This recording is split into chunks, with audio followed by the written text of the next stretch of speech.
acompañarnos.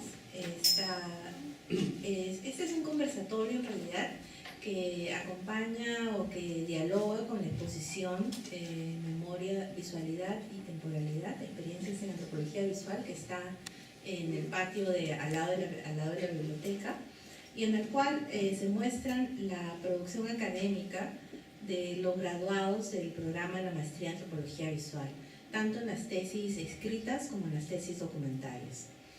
Y esta tarde vamos a tener varias actividades. Vamos a comenzar con este conversatorio. En realidad es más una charla sobre las tesis que se han sustentado y que tienen como un eje común cultura material y memoria, que es una de las líneas además de investigación de la maestría. Y luego vamos a tener la proyección de dos documentales. Y el día de mañana vamos a tener también la proyección de dos documentales y cerrar con la presentación del catálogo a las 7 de la noche, donde ustedes todos quedan cordialmente invitados. Tienen que estar vestidos de gala. Bueno, nuestro interés en realidad de abrir estos espacios es para conversar sobre lo que ha significado el proceso de producción de la tesis. O sea, es pensar en torno a la pregunta de investigación, pensar sobre desde dónde ustedes como investigadores escribieron la tesis, salvo Meche, no me acuerdo Ramiro, pero ni José Luis ni Karen tenían antropología como formación en el bachillerato, ¿no? Entonces también era enfrentarse a escribir una tesis de antropología, digamos, a recoger el enfoque antropológico sin ser antropólogos de formación bachillerato, ¿no? Entonces, no sé, yo quería comenzar un poco con esa pregunta y comenzamos con allá. ¿Me escuchan? Porque está grabando. Sí llega. Buenas tardes. Yo trabajé mi tesis alrededor de fotos familiares de víctimas de la violencia política y las memorias que se construyen alrededor de estas imágenes, ¿no? El título de mi tesis fue Así como se fue, que es una frase que surgió en una entrevista con uno de estos familiares que me pareció contundente y que resumía mucho de lo que yo quería mostrar y de lo que estaba saliendo durante el trabajo de campo.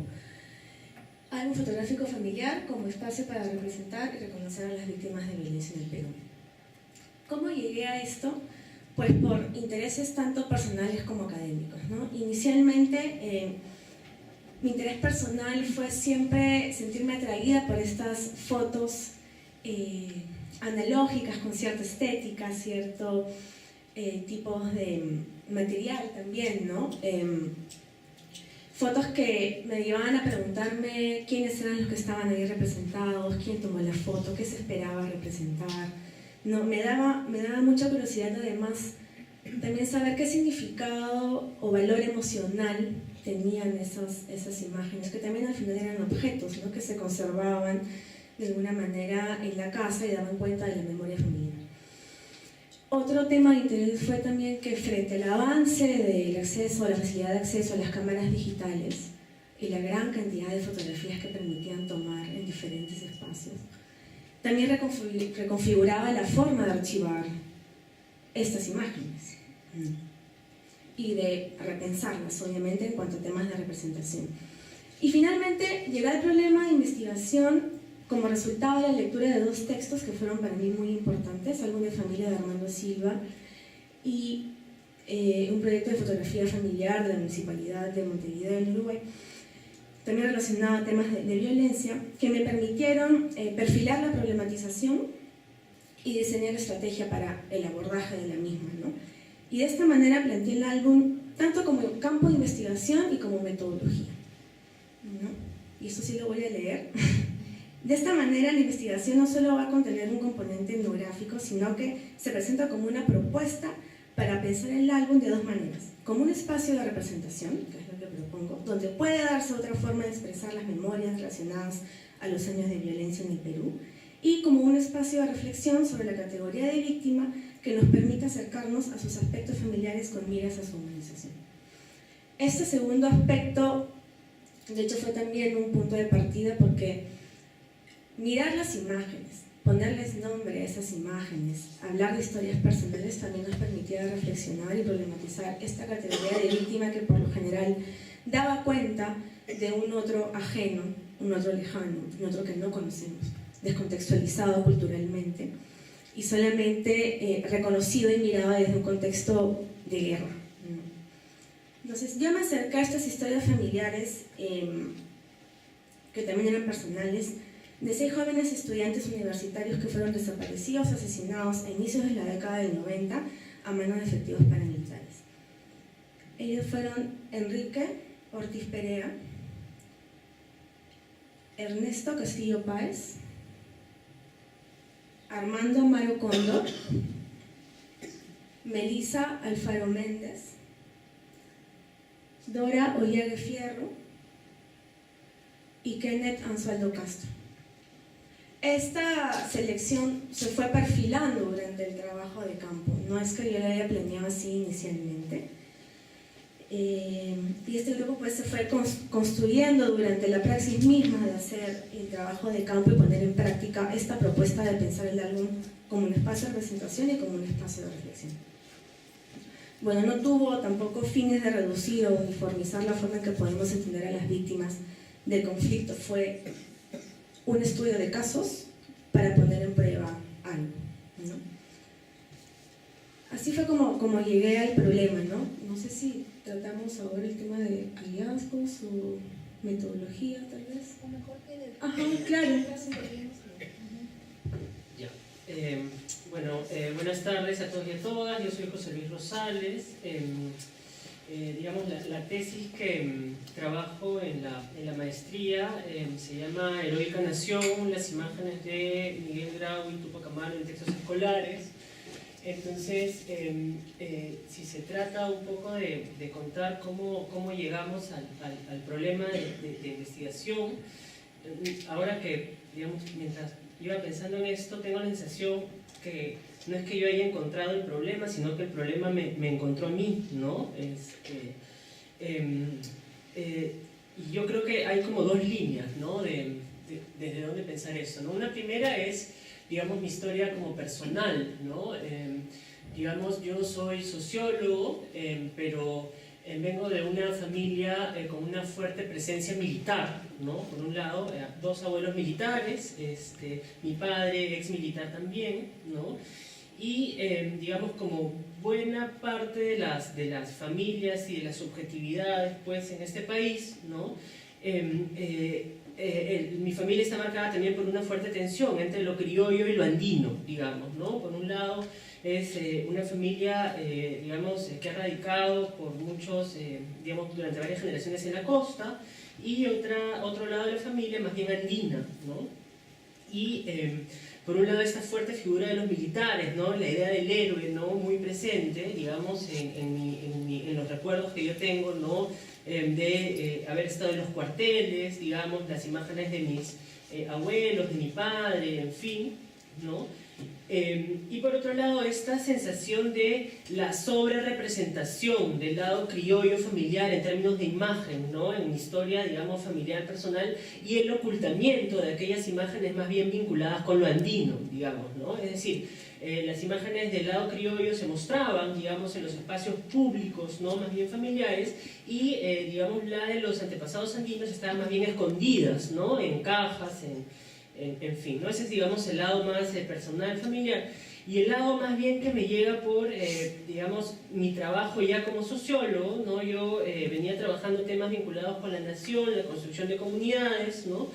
Y llegué a una exposición de la galería Pancho Fierro en el centro de Lima, que se llamaba algo así como La historia del Perú en imágenes, ¿no?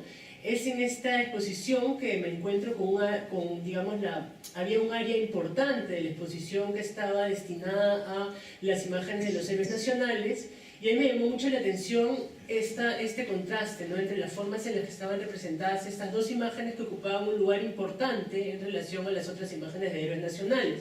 Ambos cuadros son de Edna Velarde, una artista que se ha dedicado a pintar escenas de la historia del Perú, ¿no?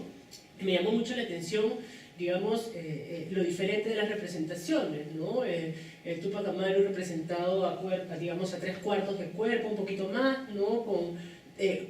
Muy contextualizado, ¿no?, con la imagen de la cordillera detrás, ¿no?, estos gestos, ¿no?, que van a ser muy recurrentes en la imagen de Túpac Amaru, que están marcando tensión, ¿no?, los puños ajustados, el ceño fruncido, ¿no?, la imagen del sol en el pecho, ¿no?, esta capa de fibra pues andina, ¿no?, y por otro lado Miguel Grau representado siempre más bien como descontextualizado, ¿no?, con esta sensación de una paz, una calma, ¿no?, muy pulcro, ¿verdad?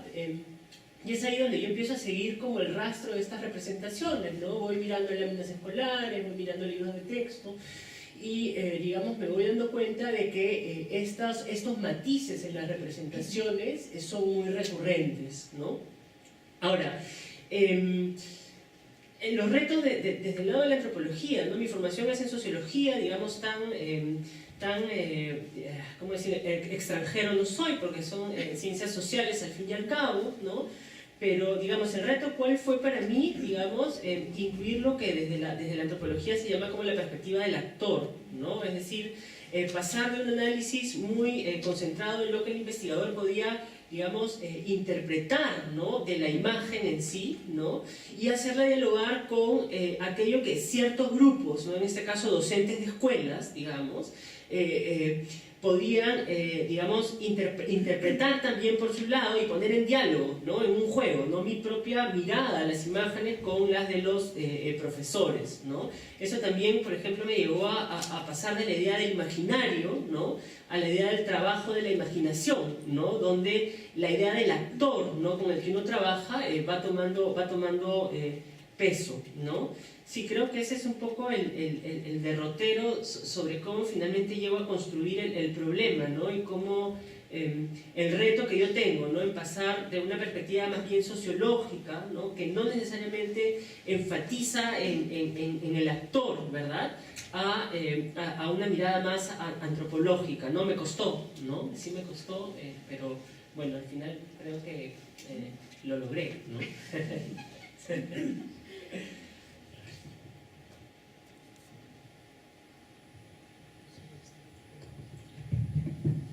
Hola, buenas tardes. Bueno, la tesis que yo elaboré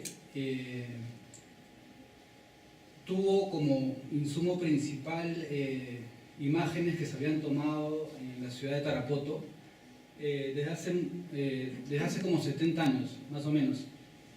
Entonces, ¿cómo fue que me animé a trabajar esto? ¿Por qué pude tener a disposición estas imágenes, que eran varias, que surgieron a través de dos hechos? Una exposición fotográfica que se hizo en el 2002, en la que se recolectaron fotos de diversos pobladores de la ciudad, y otro grupo de imágenes que se pudieron obtener gracias a que la Municipalidad Provincial de San Martín convocó un concurso. Entonces, a partir del concurso, todos los que decidieron participar enviaron sus fotos y con las leyendas. Entonces, a partir de que, digamos, podía disponer yo de ellas y existía o apareció esta maestría, pensé que no sería mala idea trabajar con ellas y digamos, y plantearlas como una tesis, ¿no? Entonces, bueno, yo tengo un interés en la Amazonía, y me pareció como un insumo importante como para trabajarlo. Así fue como llegué al tema, ¿no? Entonces, digamos, la idea principal que yo tenía con estas imágenes era un poco tratar de dar una versión de lo que era la ciudad a partir de las imágenes, ¿no? O sea, explotar las imágenes con entrevistas, con información bibliográfica, y complementarla así con información diversa, para un poco dar una versión de lo que podría ser la historia de la ciudad, ¿no? Un esbozo, un borrador de lo que podría ser la historia, ¿no? Digamos, en épocas específicas. Ahora, respondiendo un poco a la pregunta que hace Maquena, yo no soy antropólogo, ¿no? Yo soy comunicador, pero en ciencias de la comunicación, digamos, el material y la información, digamos, que leemos está muy relacionada a las ciencias sociales, a las humanidades, ¿no? Mi madre también es socióloga, entonces a 30 años yo vengo escuchando el tema de la dialéctica, de Engels, de Marx, entonces todo esto es como que muy familiar. O sea, veo la antropología como parte de las ciencias sociales y no fue en realidad un problema, no fue algo que realmente yo me problematizara al abordar la investigación, ¿no? Bueno, básicamente creo que eso es lo inicial, ¿no? Un poco presentar el tema y cómo es que llegamos a él, ¿no?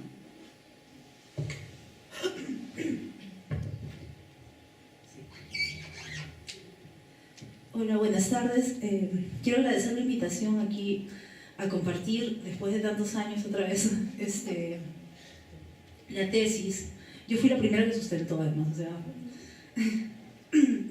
Me van a disculpar un poco, pero sigo un acceso de tos que a veces no puedo parar. Esperemos que no me dé ahora. La tesis se llamó Mamaquilla, los siglos desbordados de la guerra, arpilleras para la memoria. Voy a explicar qué es Mamaquilla y qué son las arpilleras, porque la mayoría de personas no lo sabe. Mamaquilla es un grupo de mujeres, de 39 mujeres, que en el 1987 vinieron de Apurímac, Huancavelica y Ayacucho, desplazadas por la violencia en sus comunidades de origen y llegaron a Huaycán, ¿no?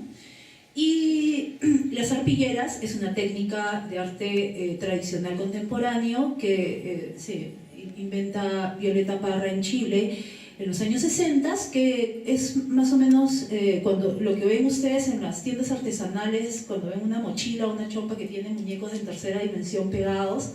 Las arpilleras son una especie, esa es la técnica, y se usa para contar historias, para contar paisajes, ¿no? Para recrear paisajes, para recrear costumbres, en fin. Esta técnica fue utilizada por ese grupo de mujeres, Mamaquilla, en el año 2007, o sea, 20 años después de su desplazamiento, para contar su historia, toda la historia que habían tenido en relación al proceso de violencia política, que les había afectado directamente a ellas en términos que tenían familiares asesinados y tuvieron que desplazarse, y llegan a Huaycán con tan mala suerte que llegan a la zona roja de Huaycán. O sea, Huaycán tiene varias zonas, las partes de abajo estaban ocupadas por los primeros migrantes de la primera ola migratoria, que habían llegado ya en los 80s, además que se habían mudado en los 80s a Huaycán en 84, 85, y cuando ellas llegan tienen que irse a las partes altas, justo donde estaba Sendero Luminoso, hacía los embanderamientos, habían escuelas populares. Entonces, como eran ayacuchanas, son tildadas de terrucas, ¿no? Además eran mujeres, eran discriminadas, en fin. Llegan exactamente al mismo patrón de violencia del cual huían en sus comunidades, que era Sendero versus el ejército, y llegan exactamente a lo mismo a Huaycán, porque en Huaycán justo se instala una base militar al momento que ellas llegan, ¿no? Entonces, ¿cuál es la pregunta que yo me hago? Y primero, ¿cómo llego a la tesis? Bueno, yo soy parte de un proyecto que se llama Museo Itinerante Arte por la Memoria, que funciona desde el 2009 y es un museo ambulante en el cual llevamos piezas de arte que han abordado el tema del periodo de violencia, y nos ponemos en plazas, en parques, en colegios, se puede llevar a cualquier lado, es un museo ambulante. Una de las primeras piezas que acompañó el museo fueron las arpilleras, y fue una pieza que a mí me llamó mucho la atención, no solo a nivel de cómo conectaba con la gente de todas las generaciones, sino por la historia que contaba, ¿no? La mayoría de piezas que nosotros llevábamos se focalizaban en los hechos de violencia, o sea, la tortura, la desaparición, evocar a los familiares mediante la fotografía. Y sin embargo esta pieza tenía, de las 7 viñetas, solamente 2 hablan específicamente de ese tema, y todas las demás tenían todo un lado reivindicativo, de lucha, de resistencia, que a mí me interesó muchísimo. Al conocer la historia de ellas, que no es hasta 20 años después que cuentan su historia, una historia que no sabía nadie, ni sus propios hijos, que ya estaban grandes y que habían crecido ya en Lima, en Huaycán, no conocían quiénes eran ellas, cuál era su historia. Entonces empecé a investigar un poco más y la pregunta que yo tenía al respecto era cómo se corporiza, en realidad el término en inglés lo agarré de una antropóloga estadounidense que se llama Diana Taylor, que dirige el departamento de Performance Studies en NYU, y ella hace un texto muy bonito que se llama El archivo y el repertorio, performando la memoria cultural en América Latina. Y mi pregunta tenía que ver con eso, cómo se corporiza embodiment, cómo se incorpora la memoria a través del hacer una pieza, ¿no? Y comencé a investigar un poco más sobre lo que fue el proceso de ellas para elaborar. Y hay toda una segunda parte que tiene que ver con la pieza y la circulación, la vida social del objeto, por dónde circula y a qué agendas responde, ¿no? Yo, bueno, respondiendo a la pregunta de Maquena, después de explicarles de qué iba la tesis, que era un poco tratar de entender cómo se configura la memoria de forma colectiva, que se negocia, que está en juego además, ¿no? En este hacer colectivo. Yo vengo pues de las comunicaciones igual que Ramiro, pero yo no tuve madre socióloga ni nada por el estilo, entonces para mí sí era para mí era un shock, ¿no? Un poco. Es más, yo me acuerdo que comentábamos con nuestros amigos, debería haber una especie de Google Translator que ponga todo lo que queremos decir en lenguaje antropológico, porque claro, son otras formas, las teorías de las comunicaciones apuntan hacia otro lado, ¿no? Venimos desde otro lado, y la actitud con la que uno enfrenta el problema también es distinto. Entonces, a mí me sirvió mucho y para todo, en realidad en la vida, desde la antropología, el tema de la reflexividad, o sea, ser muy consciente y tener esa conciencia crítica de quién eres tú, de cómo afectas al otro y desde dónde estás parado. Y a mí eso me costó bastante, porque encima de eso yo soy activista del movimiento de derechos humanos, y las señoras que eran las personas con las cuales estaba yo investigando, las señoras de Mamaquilla, se volvieron mis amigas ya por la relación con el museo itinerante y me consideraban una aliada. Entonces fue muy difícil desligarme de esa relación, desligar la investigación de eso, y un poco yo también desligarme de mi identidad de activista, ¿no? Y fue algo que me costó bastante, y mis profesores me decían constantemente, hasta en la forma en la que yo exponía el problema, ¿no? Entonces, ya, creo que ahí dejaría eso. Yo siempre me acuerdo cuando Karen sustentó su tesis de maestría, porque era la primera promoción que graduábamos en la maestría de antropología visual, y era Karen, y era Diego y Arturo Ferrari. Claro, los tres, el mismo día además, porque habíamos quedado que sea el mismo día, casi como un ritual en realidad. Somos los padres de la antropología visual. Eran nuestros 3 primeros graduados, imagínense. Y los 3 además habían terminado con una tesis escrita con un producto documental. Y el producto documental había sido rehecho muchas veces. O sea, fue muy difícil en realidad. Fue un proceso largo, un proceso difícil.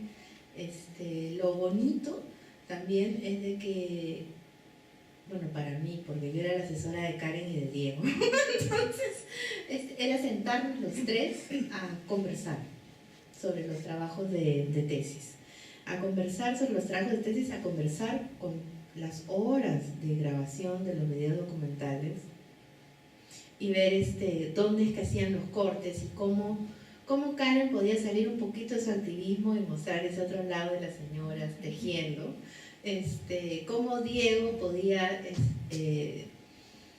hacer o dejar que Manuelcha hable sin que él se coloque como el músico, como en ese momento, o el poeta que en ese momento quería ser. Pero bueno,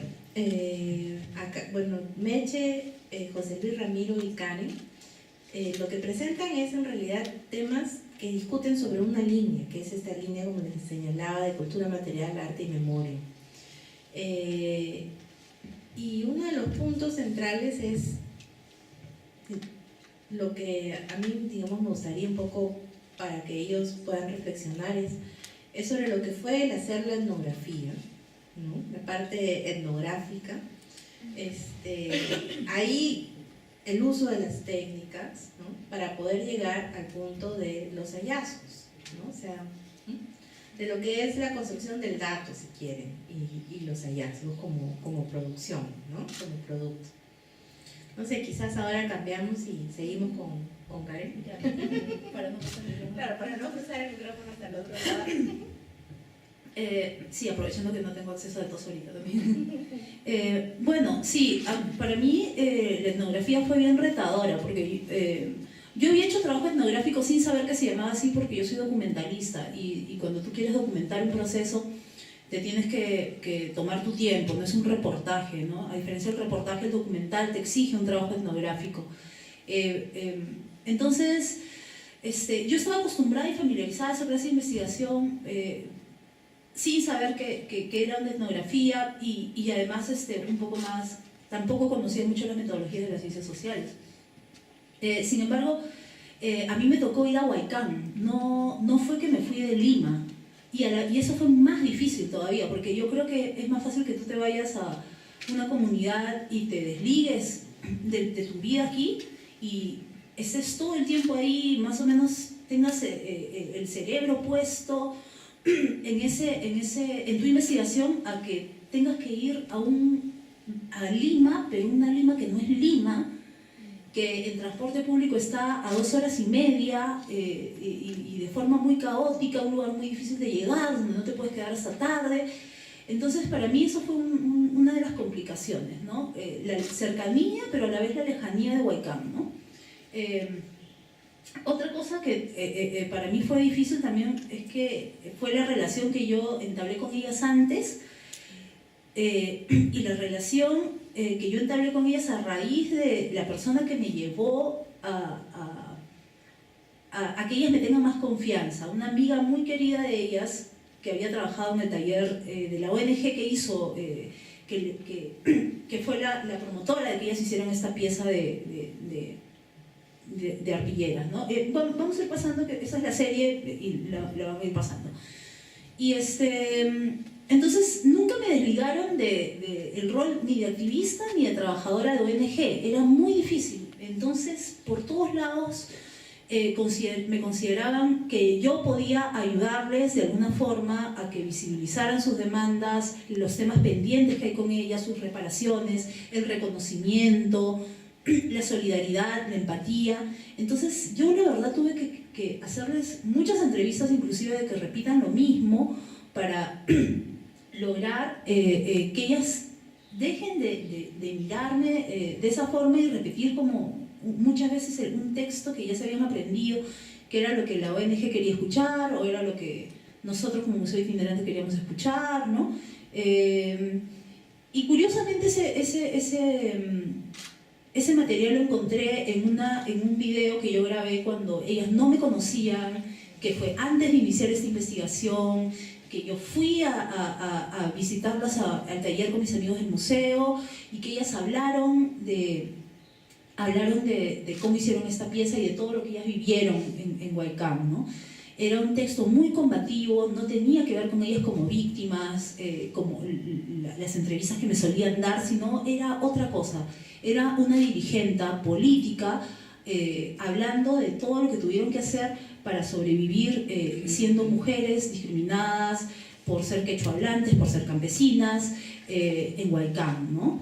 y además cómo sobreviven a los rastrillajes de los militares, cómo se tienen que hacer cargo de sus familias, cómo se vuelven jefas de familia, ¿no? Y cómo sacan adelante a sus hijos, ¿no? Entonces, esas más o menos fueron como las dificultades que tuve con la pieza. Ahora, los hallazgos fueron muy interesantes, ¿no? Primero, yo fui como una mirada un poco pensando en el arte en términos muy positivos y hasta esencializando el arte, y en el camino fui descubriendo la agenda que había detrás de la pieza, la agenda de ellas. Un poco ellas dicen, ponen los acentos, hay silencios, hay olvidos, hay cosas que dicen, hay cosas que dejan de decir, porque tienen una agenda atrás, saben que hay deudas pendientes, saben que esta pieza las puede acercar al reconocimiento de la sociedad, a la empatía, a que la gente quiere escucharlas, ¿no? Pero también hay una agenda de la ONG que hace la pieza con ellas, ¿no? Y también hay una agenda de nosotros los investigadores y los que consumimos estas piezas y este arte que aborda el tema de memoria. Entonces, yo me acuerdo perfecto que una vez que hicimos, al momento que yo fui a hacer la investigación, ellos estaban en otro momento, la pieza la terminan en el 2007 y yo inicio mi trabajo de campo en el 2010, entonces son 3 años después. Ellas no estaban haciendo arpilleras con el tema de violencia porque no les gusta, la verdad. O sea, la verdad es que ellas no les gusta, sufrieron mucho haciendo esta pieza. Les recuerda momentos muy duros que tuvieron que pasar en esos 20 años.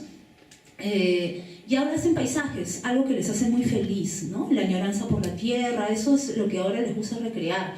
Y cuando yo fui viendo en mí una posibilidad, ¿no?, de acercarle a los temas pendientes, me dijeron, señorita, pero te hacemos una con el tema de memoria, ¿no?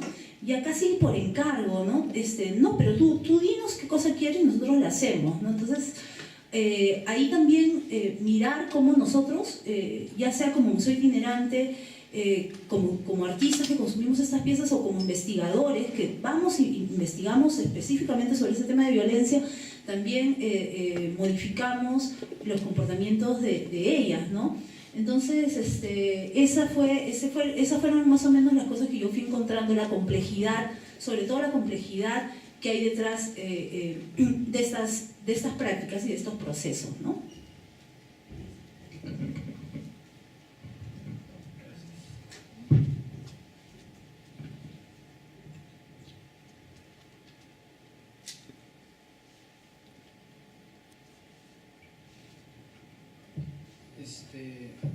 Bueno, la etnografía para mí consistió en viajar a Tarapoto un par de veces. Una primera vez viajé para saber qué material podía usar, ¿no? Para visualizar un poco las imágenes que tenía y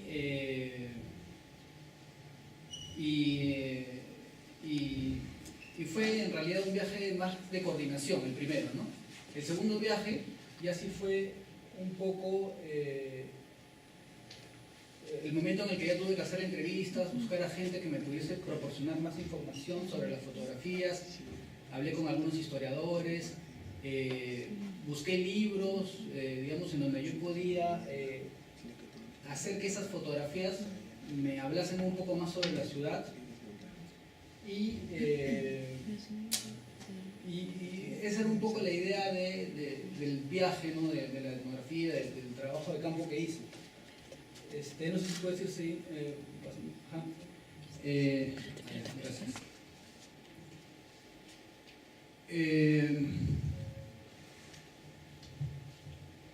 Claro, entiendo la etnografía como el trabajo de campo, ¿no? El que se hizo cuando viajé un par de veces allá. Ya luego, al venir acá a Lima, ya complementé todo eso con la información bibliográfica, ¿no? Para, digamos, afinar un poco más el producto. Y ahora, con respecto a los hallazgos, uno de los primeros fue establecer el contacto con la propietaria de las imágenes. Cuando hice esto, ella me contó de que, como ya les había dicho antes a ustedes, las imágenes pertenecían a 2 grupos ¿no? De dos grupos, ¿no? Uno de ellos que había sido recolectado para una muestra fotográfica que se hizo en la ciudad y otros digamos, obtenidos por un concurso, ¿no? Entonces, para mí ese fue un hallazgo porque saber que los pobladores habían dado sus fotos a este concurso me permitió entablar un contacto con ellos, buscarlos, conversar sobre sus imágenes, que me cuenten un poco sobre por qué habían escrito lo que habían escrito en las leyendas. Estas imágenes acá son las de la muestra, en realidad. No sé si más adelante creo que pueden haber otras del concurso. Gracias. Bueno, siguiendo con el análisis de las fotos y cómo yo podía lograr que estas imágenes me diesen más información sobre la ciudad para construir la tesis, fueron apareciendo estos otros hallazgos, ¿no?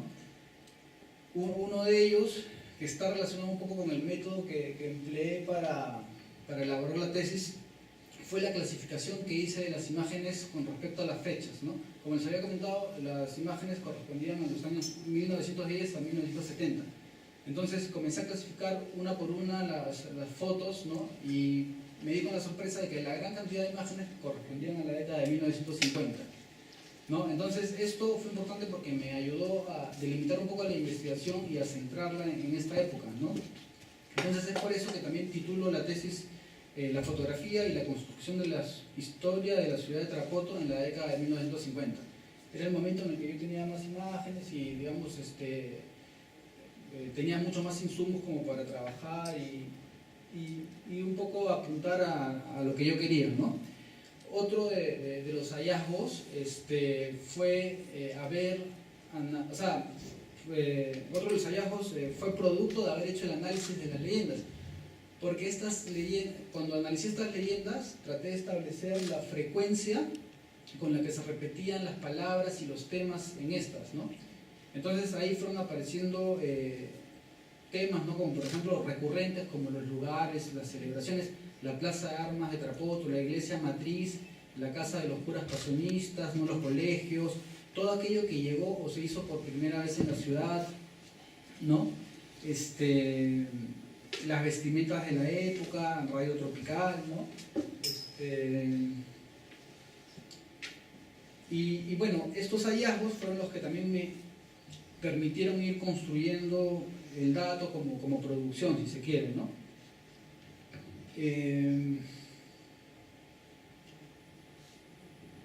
Cuando analicé estas imágenes, otra cosa importante que descubrí es que estas les pertenecían como que a la élite de los pobladores de la ciudad, ¿no? Porque todas eran como que el club social de moda, ¿no?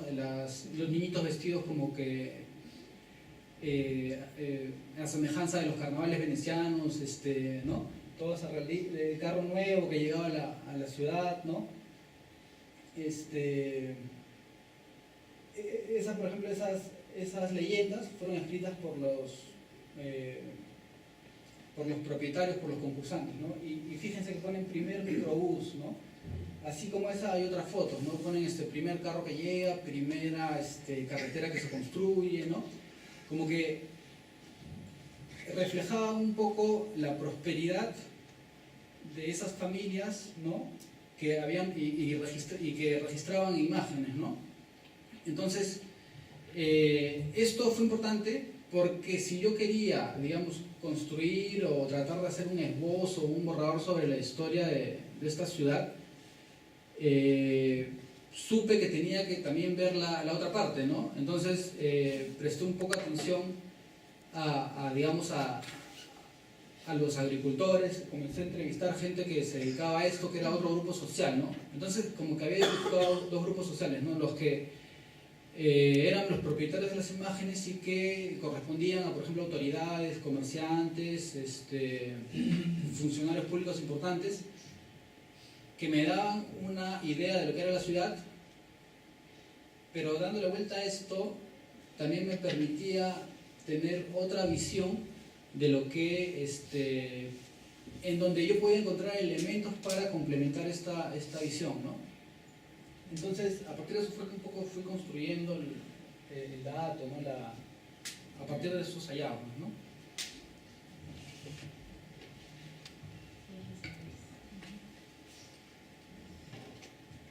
A ver, bueno, es que en mi caso yo creo que, digamos, es una etnografía poco ortodoxa, ¿no? Heterogénea, multilocal, ¿no? Porque claro, yo no voy a un lugar en específico ni le hago el seguimiento de una población en específico, ¿no? Digamos, a partir de esta, esta primera idea, ¿no?, de la diferencia entre los héroes, yo empiezo a, digamos, hacerle un seguimiento, ¿no?, a distintos espacios donde yo voy viendo que estas imágenes aparecen o pululan, se concentran, etcétera, etcétera, ¿no? A lo primero que yo regresé cuando empiezo a mirar esto de los héroes fue a las clásicas láminas Huascarán, por ejemplo, ¿no? Y a moverme en escuelas, ¿no? En las celebraciones por fiestas patrias, dónde están las figuritas, ¿no? De pronto eso me llevó a pasearme por museos, por ejemplo, ¿no? El Museo de la Marina o digamos, este lugar, el Panteón de los Héroes Nacionales, ¿no? Luego se me ocurrió mirar, digamos, en qué lugares de los espacios públicos de Lima, ¿no?, están las imágenes de estos héroes también. Entonces, y ahí es donde entra el documental, ¿no? Agarré la cámara con un amigo y nos empezamos a pasear por todas las avenidas que se llamaban Tupac Amaru, Miguel Grau, Plaza Tupac Amaru, Plaza Miguel Grau. Entonces, digamos, es una etnografía, ¿no?, que creo que se puede entender bajo la idea del deambular, ¿no? Es decir, vas siguiendo una pista, una ruta, ¿no?, en términos de imágenes, y te vas moviendo por donde te va llevando un poco esta exploración, ¿no? Y claro, ¿cuál era el reto para mí, ¿no? En sociología, digamos, estos espacios, digamos, que uno va explorando en relación con el problema de investigación son vistos como espacios marginales, tangenciales, que uno los pone casi a nota a pie de página, ¿no?, de tu corpus duro, ¿no?, que son tus 12 entrevistas, tus 3 grupos focales, ¿no?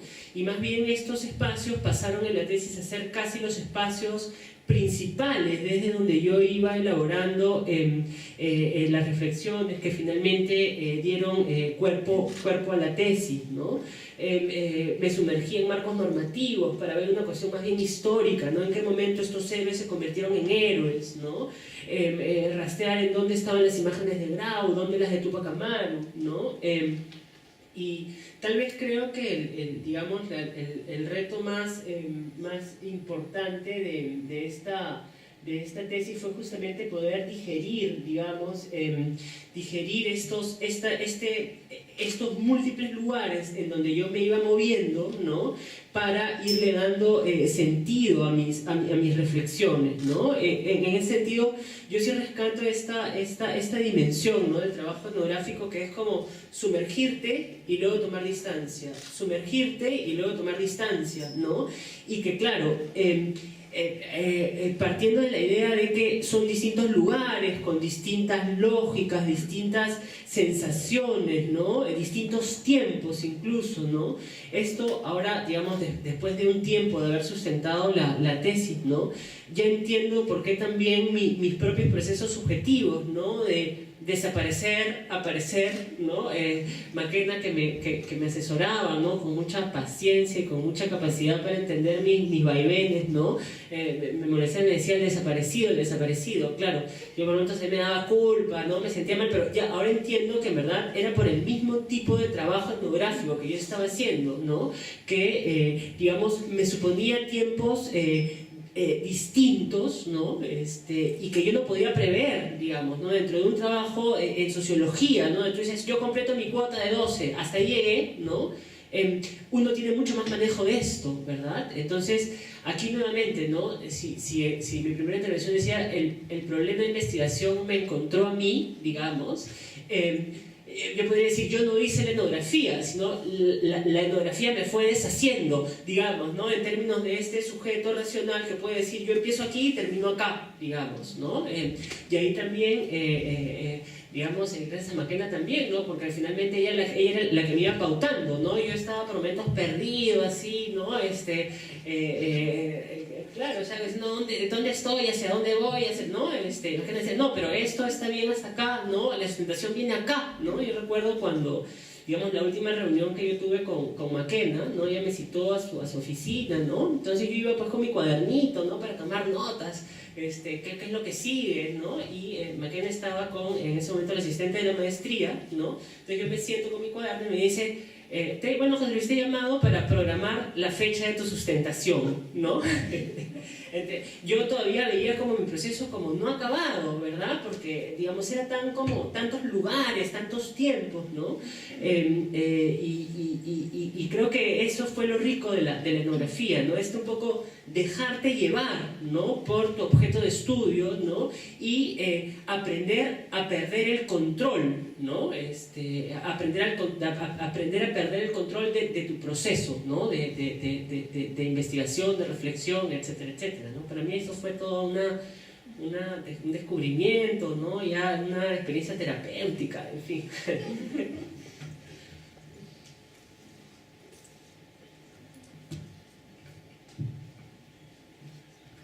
A ver, sobre el proceso etnográfico. Bueno, de aquí de los ponentes soy la única antropóloga, como lo he mencionado Karen y Maquena, pero si bien tenía una experiencia previa, digamos, en algún tipo de trabajo etnográfico,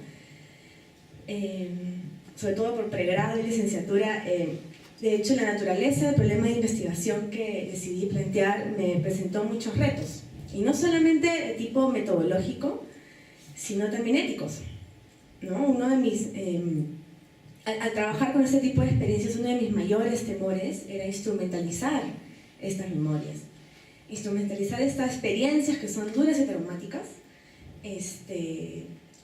por devenires propios de la investigación, ¿no? Entonces siempre tuve mucha conciencia de eso, y creo que eso ayudó de alguna manera que yo pueda diseñar una estrategia lo mejor posible que buscaba tratar con el mayor de los respetos estas memorias, ¿no? Y bueno, y a diferencia también de otras investigaciones antropológicas que pueden centrarse en un espacio físico, una localidad, como también mencionó José Luis, la investigación que realicé implicó que yo me moviera, ¿no? En diferentes lugares, que pueden ser desde las casas de los familiares donde se encontraban sus archivos fotográficos, hasta los circuitos de memoria que ellos realizaban, digamos, para exponer sus agendas de memoria, que son romerías, marchas, plantones, etc. E incluso considerar otro tipo de archivos, también como lugares de trabajo de campo, como eran los periodísticos, ¿no? En aras de poder encontrar otras representaciones de víctima que me permitieran problematizar esta categoría, ¿no? Entonces, de hecho, sí fue un reto, ¿no? Y mucho más porque, por ejemplo, a diferencia de Karen, que tenía una experiencia con su colectivo como activista, que puede haber sido una puerta para, digamos, conocer actores de este proceso, yo no conocía a nadie. Era mi primer acercamiento al tema, y nada, fue justo a partir de la entrevista al entonces secretario de Registro Único de Víctimas que yo pude hacer mi primer contacto, que fue Gisela Ortiz, que era la hermana de Enrique, que fue una puerta que me permitió abrirme a otros familiares, ¿no?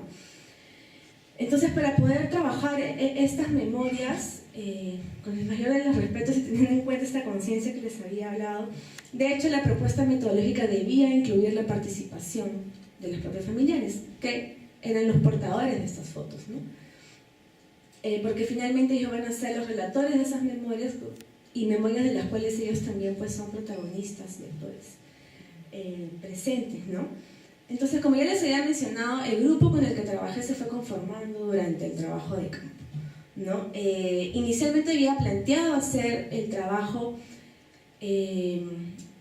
con un solo caso, ¿no? Con los familiares de un solo caso, que era el caso de la Cantuta, de un estudiante y un profesor, pero debido a temas logísticos tuve que replantearlo. Entonces, en ese momento de replantear y ver qué hago, fue que a través de Gisela Ortiz pude ir conociendo otros familiares, y así se fue perfilando el sujeto que iba a ser protagonista de las historias que yo quería rescatar. Entonces así se fue que se perfiló el estudiante universitario inicio de los 90, ¿no? Y bueno, para poder trabajar el álbum como metodología, lo que yo planteé fue que de todo el archivo fotográfico que los familiares tenían, ellos eligieran una cantidad de fotos que ellos consideraban como representativa de la historia de vida de estos jóvenes, ¿no? La metodología implicó que ellos, una vez al elegir las fotos, me contaran también un poco sobre esta historia, no tanto la judicialización ni el caso como caso, digamos, en términos jurídicos, sino la historia personal, qué le gustaba hacer, qué quería hacer, si tenía algún sobrenombre, la historia de él, rescatar a él, a la persona que estaba detrás de esa categoría, ¿no? Entonces, luego de la selección, lo que yo hice fue digitalizar las fotos, las edité y se las presenté a los familiares para que ellos me dieran su aprobación sobre cómo querían mostrar las fotos, ¿no? Hubo algunos casos en que me pidieron editar las fotos, y todo lo que al final yo recogí, todo lo que al final yo recolecté, es lo que ellos han querido presentar. Lo que se encuentra en el producto final son las selecciones que ellos decidieron mostrar, ¿no? Y bueno, además, estos desplazamientos y poner en práctica la metodología también me llevó a preguntarme por el lugar que ocupa la foto, no solamente espacialmente, como ya lo mencioné, en los circuitos o en las casas, sino también en el lugar emocional que ocupa. Entonces, para las personas, para estos familiares. Entonces, eso me llevó a poder ver que a través del álbum, como este espacio que yo planteaba, se construían un montón de narrativas visuales alrededor de lo que era el proceso de victimización y alrededor de la desaparición, ¿no? Que marcó muy fuertemente la historia familiar y fue un quiebre, ¿no? Y ellos han, digamos, diseñado distintas estrategias, entre ellas las discursivas y las narrativas, digamos, para reconfigurar esa pérdida, ese espacio que el joven dejó al desaparecer, ¿no? Entonces aquí yo tengo algunas muestras de fotografías que eligieron, ¿no? La intención de mostrar las fotografías es también parte de la intención que yo tuve en el trabajo de campo de lograr apelar con estas imágenes los recuerdos de cada uno de nosotros, ¿no? No sé si todos dispongamos de un gran archivo fotográfico en casa, pero de hecho las escenas nos pueden aludir a emociones y a recuerdos propios de nuestras familias, ¿no? La relación con nuestros hermanos, con nuestros padres, algún evento en particular, los cumpleaños, algún viaje por ahí. De hecho, esta metodología dependía mucho de que la gente tuviera un registro familiar en este tipo de fotografías, ¿no? Entonces, y además poder trabajar con los familiares a través de la selección de estas fotografías, creo que de alguna manera le dio a los familiares poder ver a estos jóvenes viendo como las víctimas solamente del conflicto, sino también como los hijos, los hermanos, los amigos que en algún momento también fueron, ¿no? Y eso creo que fue de alguna manera sanador también para ellos, ¿no? No fue la intención inicial, no lo planteé así, pero digamos en el intercambio con ellos creo que pudo darse ese encuentro de miradas, ¿no? Poder mirar nuevamente a Enrique, a Armando, a Kenneth, a Dora, a Melissa y a... ¿quién se me quedó? Y Dora, como los familiares que ellos fueron, ¿no? Los familiares que dejaron ese vacío, ¿no? Y bueno, finalmente otros temas durante la selección, ya más de corte político, ¿no? Porque la selección no fue neutral, porque la memoria es selectiva, la memoria es lo que se muestra y lo que no se muestra. Y por ejemplo, en estas elecciones no vemos, por ejemplo, el activismo político de los jóvenes, que es un aspecto importante también si queremos pensar en humanizar a la víctima, ¿no? Y finalmente quisiera destacar el tema del uso y la circulación de la foto, ¿no? La fotografía familiar forma parte del repertorio de memoria y de denuncia de estas familias. Y lo más importante en este caso es que estas imágenes circulen, ¿no? Aún a riesgo de que puedan perderse, ¿no? Entonces, en su circulación significan y resignifican y logran dar el mensaje que ellos quieren transmitir a través de sus agendas de memoria, ¿no? Y sí, creo que eso es. Yo creo que en este último punto que menciona, que trae a colación Meche, Karen y el trabajo que ha mencionado también, creo que José Luis, es el tema también de la ética con respecto al desarrollo de la investigación y el considerar también los usos a los cuales nuestros propios productos o trabajos académicos también van a circular, ¿no es así? Yo recuerdo con Karen, por ejemplo, en el trabajo de las arpilleras, las intenciones que estaban muchas veces detrás, ¿no es así? En tanto los usos a los cuales la memoria también es sometida. Y en el trabajo con Meche, me acuerdo clarísimo, una conversación larga, Meche, Gisela y yo en la casa de Gisela, diciéndole y tratándole de explicar a Meche que abriera los ojos en caso se diera cuenta que por más cariño, buena voluntad, sufrimiento, sus fotos también iban a ser utilizadas y iban a circular en otros espacios. Y que ella también estaba haciendo un trabajo para ellos en ese sentido, ¿no? Entonces, como abriendo el espacio diciéndole, es un trabajo académico que no muchas veces queda restringido solo en académico, ¿no? Sino que va a tener también una circulación y uso políticos y en otros campos también, ¿no? Que era un punto importante de resaltar. No sé si quieren alguno de ustedes añadir algún punto más en tanto a la antropología visual, la ética, o abrimos preguntas con ustedes. Sí, de repente una última cosa que quería comentar. Uno no sabe, es decir, o sea, uno va interpretando, analizando, ¿no? Conversando, y uno no sabe también cómo pueden ser tomadas las cosas. ¿Puedes poner, por favor, las cosas que uno va encontrando, ¿no? Digamos, a mí me pasó algo curioso y que también lo quiero comentar, ¿no? Sobre todo esto de aquí, ¿no? Digamos, yo conforme iba avanzando en el trabajo, yo me fui encontrando con ciertas formas de representar a los héroes, ¿no? Que, digamos, funcionaban para uno de los dos y no funcionaban para el otro, ¿no? Básicamente es la relación entre la imagen de Tupac Amaru y el movimiento LGBT, ¿no? Digamos, esta es la fachada era la fachada porque la municipalidad la mandó pintar porque era ofensiva para los vecinos del MOL, del Movimiento Homosexual de Lima, ¿no?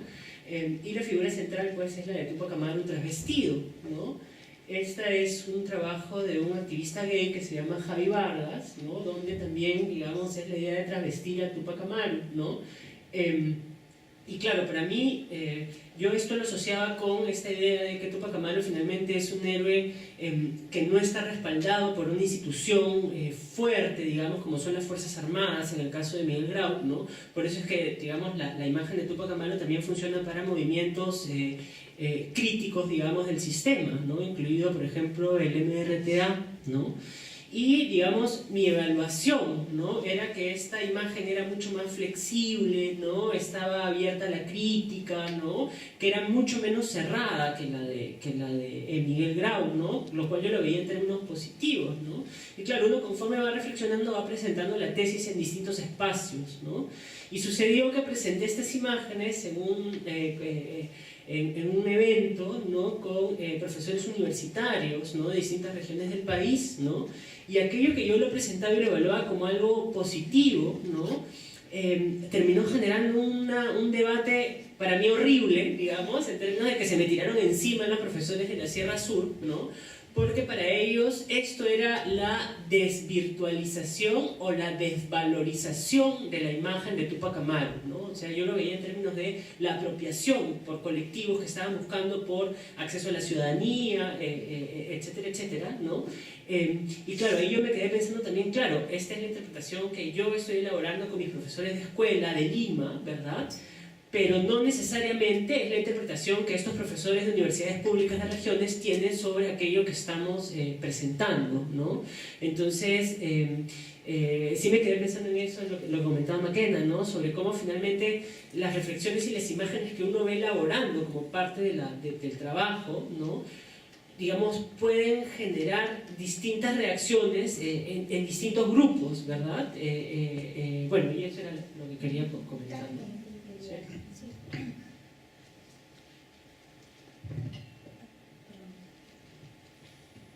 Sí, yo quería decir algo, dos cosas muy cortas. La primera que tenía que ver con lo que hablaba Meche, con lo último que decía Maquena sobre la ética, y lo difícil que es hacer un trabajo de esa naturaleza de investigación cuando no se habla de cosas del pasado, ni de gente que ya no está, ni de historias que ya sucedieron, sino de personas que están vivas y que además, o sea, de un tema tan delicado como fue la memoria del conflicto armado interno, pero además cuando hay tanto en juego, cuando hay tantas cosas en juego, ya a nivel de justicia, a nivel de reparaciones, a nivel humano, ¿no?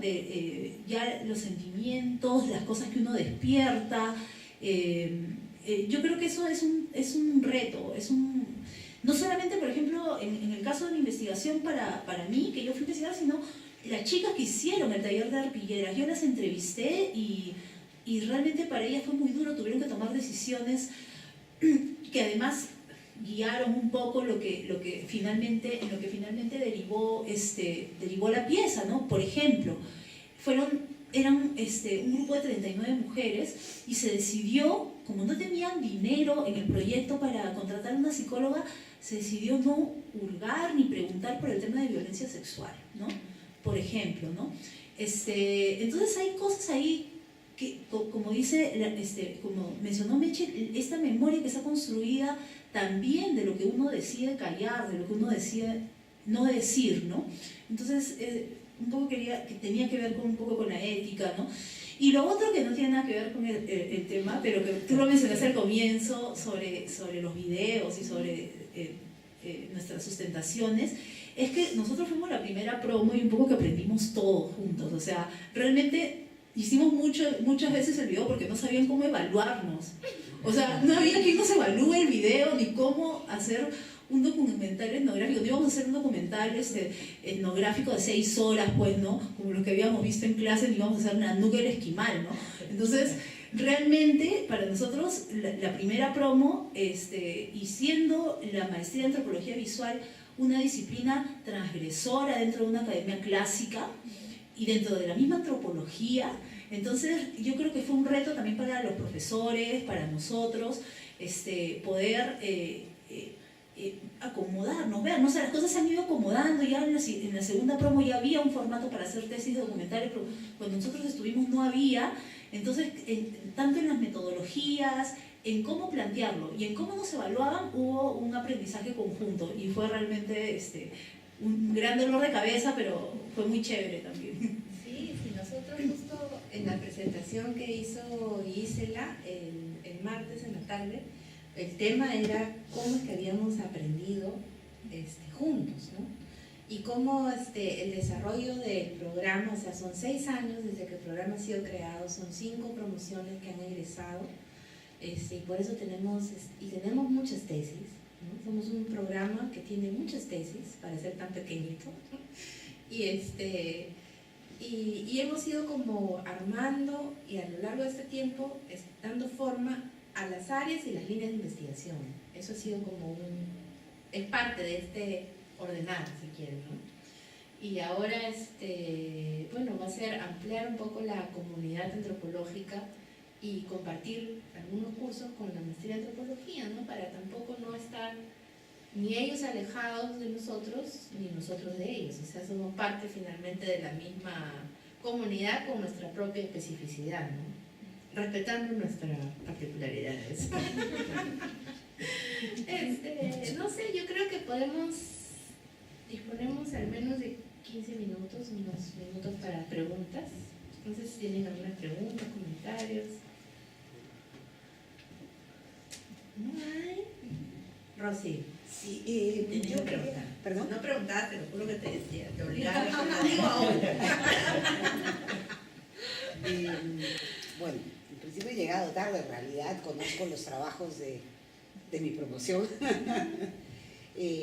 pero me llamó la atención escuchar los comentarios finales, agregados, me imagino, de José Luis con respecto a Héroes Nacionales. Y me preguntaba a propósito de la última intervención que hiciste y la intervención de los profesores universitarios regionales en cuanto a la imagen de Tupac Amaru. Yo me preguntaba si las propias preguntas de estos profesores te han planteado el hecho de mirar este proceso que quiera que no, desde Lima nos llama la atención con una mirada muy particular, muy central de Lima, digamos que también muy cosmopolita, pero que también da cuenta de la fractura, a propósito de los comentarios, de un país, ¿no es cierto? Aquellos héroes que para ti significan, en el caso de Tupac Amaru, la apropiación, la resignificación, intervenirlo desde los grupos críticos, como los mencionas, y que puede ser tomado desde aquí como un valor, ¿no? Cómo esta mirada, ¿no?, de ir en contra de todo el significado y la carga que puede tener Tupac Amaru para la región sur en particular, cómo da cuenta de esta fractura, ¿no? A mí me pasaba, por ejemplo, en mi propio caso de investigación, el hecho de mirar esta idea de construcción de nacionalidad del Perú, y la miraba desde Lima y daba cuenta de un fenómeno que se centraba aquí. Y cuando me pasó que nos fuimos a Puno y hablamos, me preguntaban exactamente, me miraban como esto no es lo que nosotros vemos, ¿no? O sea, ¿cuánto construimos de héroes nacionales con una mirada aquí? Y a propósito de estas asistencias que tienes a seminarios, ¿cuánto nos preguntamos para reformular también la propia mirada que tenemos a partir del eje desde donde estamos mirando, que sigue siendo Lima, ¿no? Sí. Sí, bueno, claro, o sea, digamos, esta experiencia concreta, digamos, a mí me hizo, por un lado, ¿cómo decir?, cuestionar mi propia mirada, como una mirada que lo abarca todo, digamos, es decir, que a partir del análisis de la imagen y con las conversaciones con los docentes que eran de Lima, digamos, estas resultados o estas reflexiones en las que yo iba llegando finalmente eran como aplicables, digamos, para todo, ¿no? Claro, obviamente eso me cayó como una cachetada, digamos, pero también me hizo enfatizar mucho más a la hora de proponer mis reflexiones, que las reflexiones las proponía desde un lugar en particular y en relación con ciertos actores en particular, ¿no? Y creo que eso también es parte importante de la forma en la que desde la antropología, ¿no?, se formulan ciertas conclusiones o ciertas reflexiones, siempre parciales, siempre ubicadas, siempre localizadas, ¿no? Y eso también, digamos, no es tan convergente con la forma en la que solemos hacer sociología, ¿no? Digamos, la sociología no presta tanta atención, por lo menos la sociología ahora, no presta tanta atención al lugar del investigador, a desde dónde está enunciando, cuál es la relación que está construyendo con los actores con los que está, digamos, dialogando, etcétera, etcétera, ¿no? Entonces, digamos, por ahí es que yo pude formular esto como un aprendizaje finalmente, ¿no? Desde lo que me daba a mí la perspectiva antropológica, ¿no?, a diferencia de la sociología, que es de donde yo me he formado, ¿no? Y digo, ¿piensas dar cuenta de este proceso? No, porque, o sea, de repente estoy mal en lo que he escuchado, vi imágenes de héroes nacionales, ¿no? Pero la mirada, vamos a decirla, local, claro, la mirar desde aquí, sí, ¿no? Y si bien es cierto, uno puede hacer conciencia y hacer toda esta parte reflexiva, ¿no? Estamos tomando figuras a nivel nacional, ¿no? Entonces, pregunto si has pensado en incorporar, más allá de la reflexividad, un análisis que cuestione este paradigma, claro, ¿no? claro. Finalmente es un resquebrajamiento profundo que sigue siendo histórico, o sea, que sigue agarrando desde las raíces, ¿no? Claro, es que justamente lo nacional siempre se formula desde un lugar, ¿no? Por un lado, y por otro lado, claro, yo me concentro en las imágenes, en los textos de educación nacional, pero que son producidos desde Lima, pues, ¿no? Justamente, ¿no? Eso es parte también importante digamos, básicamente. de los hallazgos, desde dónde se está construyendo la reflexión, ¿no? Las laminitas, los libros de Salazar Bondi. Sí, todos eran producidos desde Lima. Desde Lima. ¿no? Sí. Sí, yo tenía una pregunta, en verdad, una curiosidad. Lo que pasa, es preguntarles en realidad así de manera suelta, cuando, o sea, los 4 ya sustentaron, acabaron, y ¿qué hacen? O sea, sus trabajos, ¿no? Olga también. Como complementar de pronto un poco tu pregunta, yo estoy estudiando en este momento la maestría, empecé apenas el 2.º ciclo, y es algo así, no solo como qué hacen, sino la maestría, cómo la están llevando, digamos, en este momento, si son sociólogos, tú si eres antropóloga, pero ese aprendizaje de antropología, pues como antropología visual ahora. Claro, ¿cómo lo aplicas? Sí, exacto. Sí, a mí me parece, No, habla pues. Dale. claro, claro, una vez que acabé el documento, claro, ¿para qué me sirve, no? Sí, pues, esa es la pregunta en realidad. Entonces, No lo había esto tiene... pensado así tan dura y directa. No, bueno, pero en realidad tiene que ver con lo que decía Karen y con el hecho de que fuimos la primera promoción, ¿no? A mí, por ejemplo, y no sé si es un... A ver, a mí me hubiera encantado hacer mi tesis con una foto nomás. O sea, digamos, elaborar una tesis solo usando una foto, pero tuve que usar 50. Entonces, yo creo que eso tuvo que ver también con el hecho de que no habían referentes. O sea, no tenía una tesis, digamos, hecha en una maestría de antropología visual en el Perú, que pudiese servirme para decir, digamos, por acá puede ir la cosa. Sí, habían otros lugares de Latinoamérica, creo, pero, digamos, no había muchas investigaciones sobre la Amazonía, creo, con respecto a las que hay sobre la sierra, y con imágenes habían muy pocas, ¿no? Entonces, volviendo un poco a lo inicial, a mí me encantaría, digamos, yo tengo insumos, digamos, que he obtenido de la tesis que usaré para otras cosas, ¿no? Pero que, digamos, también eventualmente podrían ser usados para reformular lo que he trabajado, ¿no?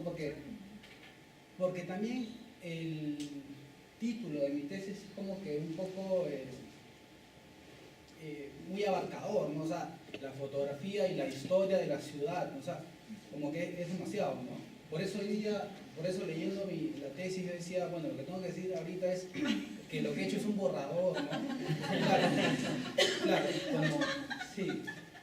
Como tú lo quieres ahora, ya ves que pudiste haberlo como enfocado más. Claro, como un esbozo tal vez, no hubiera podido ser, digamos, lo que hubiera tenido que plantear, ¿no? Pero vale la pena porque ya, digamos, he sabido establecer algunas pautas, ¿no? Hay cierto método y eso me puede servir para hacer algo que sea mucho mejor, ¿no? Y tal vez sí usar una sola imagen y que hay una imagen que me parece que es muy representativa de la época que tengo, que podría, con la que podría desarrollar toda una historia y tal vez algo, exacto, y tal vez una reflexión teórica también, ¿no? ¿Y ustedes desean añadir algo? Sí. Bueno, tú te enseñas. Pero digamos, en términos de lo que preguntaba Olga, ¿qué hacemos con la maestría?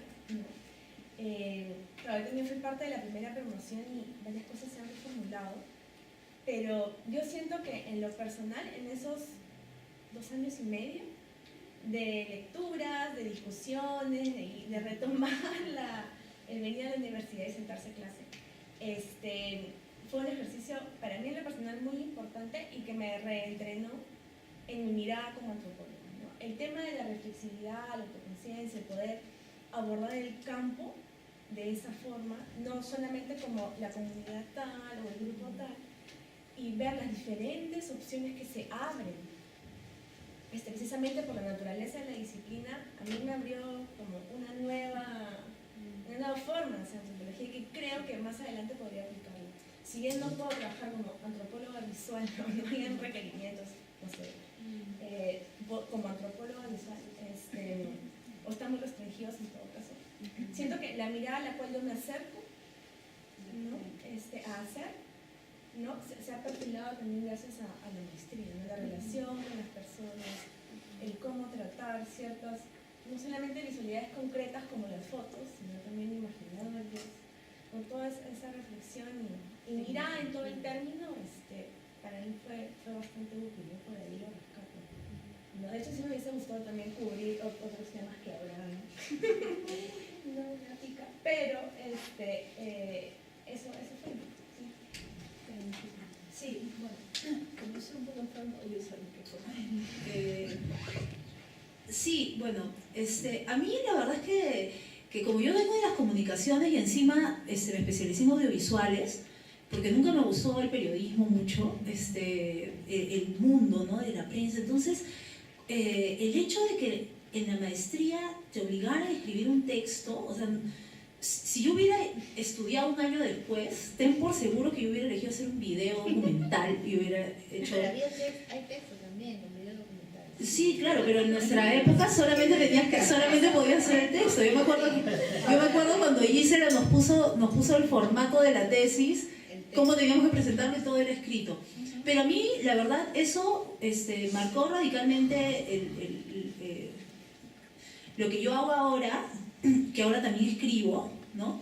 Y me he permitido ahora poder reflexionar en papel también, cosa que antes no hacía, porque mi naturaleza era de pensar en visualidad, y ni siquiera hacía guiones, sino todo lo hacía enfrentándome a un programa de edición.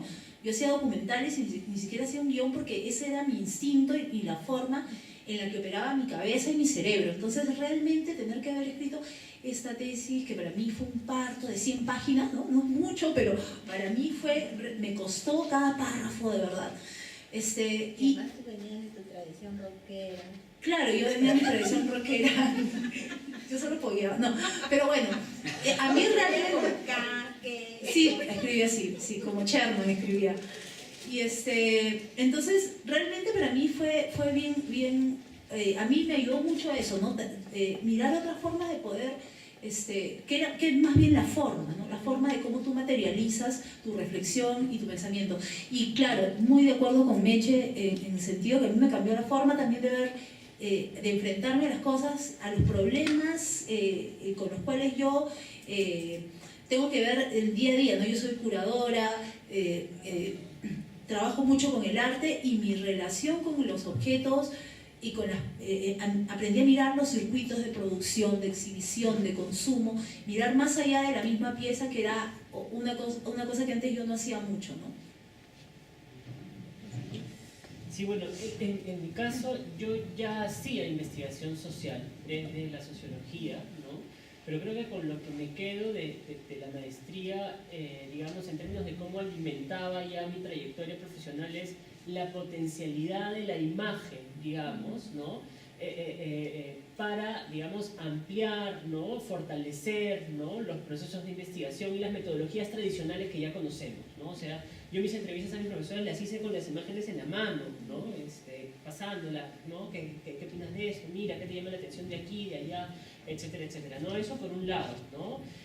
Digamos, desde la sociología nosotros sí usábamos imágenes, pero regularmente como la ilustración de una idea, digamos, ¿no? Entonces a mí se me abrió un campo inmenso de posibilidades de cómo usar las imágenes dentro de la investigación más allá de una ilustración, digamos, ¿no? Eso por un lado. Y en segundo lugar, ya más bien con la parte más del video o el documental, ¿no?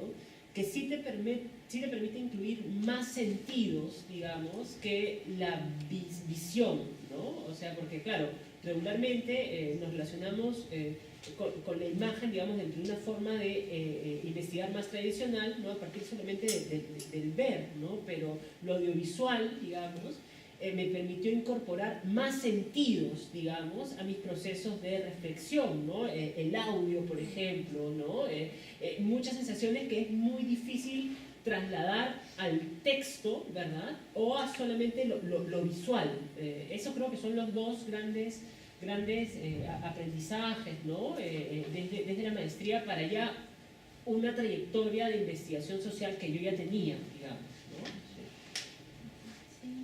Yo, bueno, quisiera abordar la misma pregunta, pero en otro sentido. Digamos, ya que egresaron de la maestría, ¿cuál, digamos, es la estrategia o cuáles son los medios para poder seguir trabajando? Digamos, si hay algunas convocatorias en donde puedas pedir apoyo económico para seguir investigando, o a qué instituciones se podrían acercar para seguir trabajando en esto. Como ¿cuál ha sido su camino después de dejar la escuela?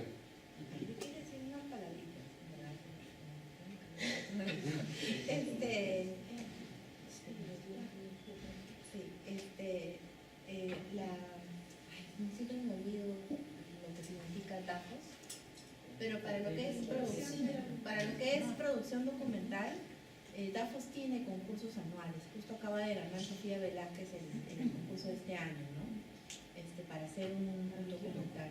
Y DAFOS tiene en varias categorías, ¿no? Ficción, documental, etnográfico, o sea, tiene varias categorías, ¿no? Ficción, son, exactamente, o sea, ahí es un área, ¿no? Pero además también hay otros espacios, ¿no? En realidad, de concursos más académicos, ¿no? Participación en eventos, en congresos, acá han estado en congresos académicos, ustedes también han estado en congresos académicos. Sí, también tengo entendido que hay como empresas que luego para investigaciones... Ese es ahorita un campo enorme campo laboral, en todo sentido, para tanto antropólogos no visuales como visuales. Claro, depende de qué cosa te dediques, ¿no? Porque Sí. ahora hasta las empresas de publicidad están haciendo entrevistas de expertos a antropólogos visuales. Entonces, depende qué área de la antropología visual tú te dediques. Creo que los cuatro nos dedicamos a cosas completamente distintas, ¿no? Yo soy en la producción audiovisual más y en proyectos de desarrollo para ONG. Pero Meche es maestra, ¿no? Porque también la vida académica también te da eso, enseñar, ¿no? La docencia, que es otra beta. Y Ramiro es periodista, ¿no? Y José Luis que lo acabo de conocer a no sé qué. Estoy seguro que el mundo de los entonces, yo creo que todo depende a qué te estás dedicando. Es una cosita, ¿no? Yo tengo que ir al panel de educación y memoria. Solo para invitarnos, por favor, mañana tenemos la proyección de los documentales y a las 7 es la presentación del catálogo y todos tenemos que estar presentes. Y vamos a abrir la convocatoria para la revista chilena de antropología visual, que nos han invitado como maestría para ser los editores del número del próximo año. Entonces todos van a ser invitados a eso. Y pueden seguir como diálogo, me tengo que ir volando. Si Sí, nos ponen yo otro un lado. comentario a lo que habías preguntado, en verdad. Yo ya venía, digamos, por mi mismo trabajo de sociólogo, profesor, investigador, yo regularmente venía postulando a concursos de investigación. Digamos, ahora, la diferencia es que sigo postulando a concursos de investigación, pero siempre planteo la investigación con un componente audiovisual, digamos, ¿no? Entonces, y ahorita en verdad pega, pues, está de moda, a la gente le gusta, ¿no? Entonces es un plus, ¿no? Entonces, en verdad, yo he seguido mi misma ruta, pero creo que los proyectos que ahora presento están enriquecidos por esa perspectiva, ¿no? ¿Sí?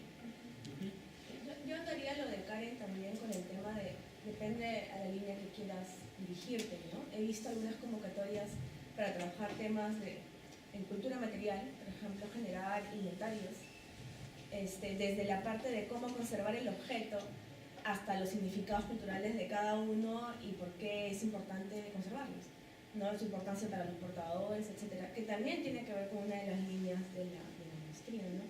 Y tanto objetos como archivos fotográficos, en realidad, creo que las opciones son diversas, ¿no? Tanto para antropólogos como antropólogos visuales, ¿no? Y de hecho es un plus poder manejar ese tipo de componentes, ¿no?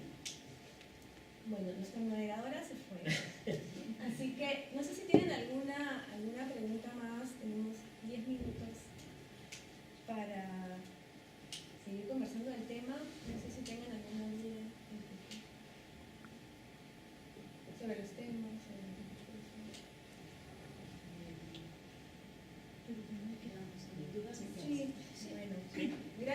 Gracias.